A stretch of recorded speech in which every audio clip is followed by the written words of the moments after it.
हम सभी यहाँ पर इस विद्यालय में प्रजापिता ब्रह्मा कुमारी ईश्वरी विश्वविद्यालय की ओर से हम रहने आए हुए हैं। जैसे आप जानते हैं कि विद्यालय होता ही है शिक्षा के लिए, तो आप सभी पढ़ाई दुनिया की सारी इकट्ठा करते हैं। इसी तरह हमारा विद्यालय है जहाँ हम सभी राजयोग की राजयोग क्या है,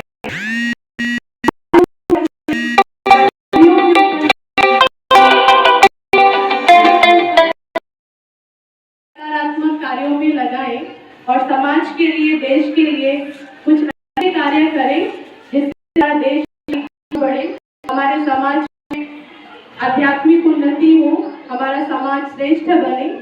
तो इस विद्यालय में हमें सद्गुणों का विकास, दिव्य गुणों का विकास कैसे हम करें, इस पर हमें रोज क्लासेस दी जाती है, जिसको हम अटेंड करके अपने जीवन को दिव्य गुणों से सजा सकते हैं। अब किताबों में हम कहानी किस्से तो बहुत अच्छे आप लोग सभी सुनते हैं, पढ़ते हैं, लेकिन मुख्य जो कार्य होता है उसको प्रैक्टिकल करना। तो प्रैक्टिकल हम कब कर पाएंगे? जब हमारी सोच सकारात्मक हो, हम अपने विचारों को सकारात्मक बनाएंगे। सकारात्मक अर्थात अच्छा सोचना।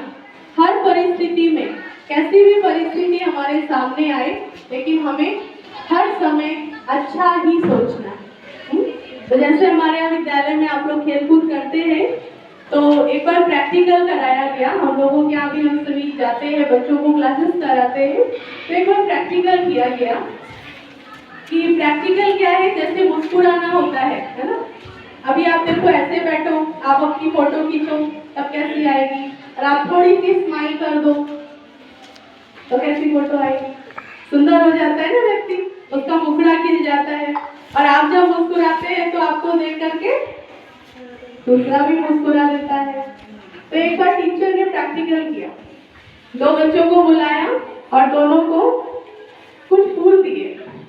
कुछ बिजनेस करके, छोटा मोटा बेच करके पढ़ाई पढ़ता था, तो कैसे भी करके कुछ भी करता था कि हमारी पढ़ाई के लिए पैसे हो जाए और हम पढ़ते रहे। तो वो अपना थोड़ा टाइम निकाल के कुछ बेचता था, कुछ करता था, उसको पैसे इकट्ठे होते थे, और जब पैसे इकट्ठे होते थे उसी से वो अपनी कॉपी किताबें ला करके स्कूल की फीस जमा करके पढ़ाई पढ़ता था। तो एक दिन ऐसा हुआ कि वो बहुत, उसको भूख लगी हुई थी और उसको बहुत प्यास भी लगी हुई थी, क्योंकि वो सुबह से काम में लगा हुआ था।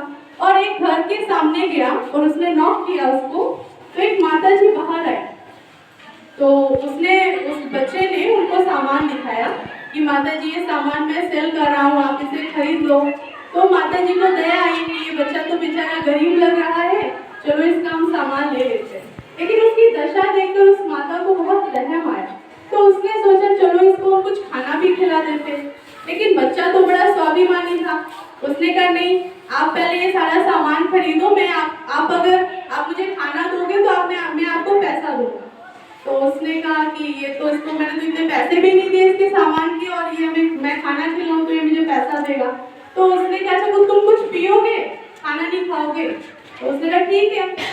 तो उसने सोचा वो पानी पिलाएगी है माता, तो माता जो है ना वो एक गिलास दूध लेके आई। तो उस बच्चे ने सोचा कि ये दूध तो दोनों काम करेगा, पानी की प्यास भी बुझा देगा और पेट भी भर जाएगा। तो उसने उस दूध को पी लिया।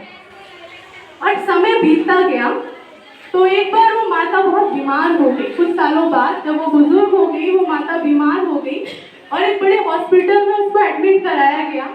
और बड़ी बीमारी होने के कारण उसके इलाज का बहुत खर्चा आ रहा था। तो जब उसका इलाज हुआ तो उसके सामने बिल लेके आया गया। बिल लेके आया तो बिल तो बहुत सारा था, तो उसने सोचा कि ये बिल मैं कैसे भरूंगी, तो बहुत टेंशन में थी। और जब वो बिल काउंटर पर पहुंची तो फिर बिल उसके हाथ में जब दिया गया तो वो कुछ देर सोचने में लगी। तब तक बगल से एक भाई आता है और उसको स्लिप पकड़ाता है कि आपका ये सारा बिल पेड हो चुका है, और उसमें लिखा हुआ है कि डॉक्टर जॉन, और ये बिल आपका जो 1 गिलास दूध की कीमत, जो आपने 1 गिलास दूध पिलाया था उस 1 गिलास दूध की कीमत।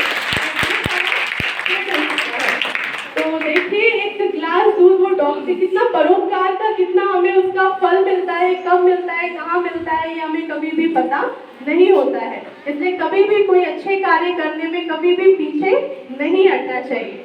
इन्हीं शब्दों के साथ ओम शांति।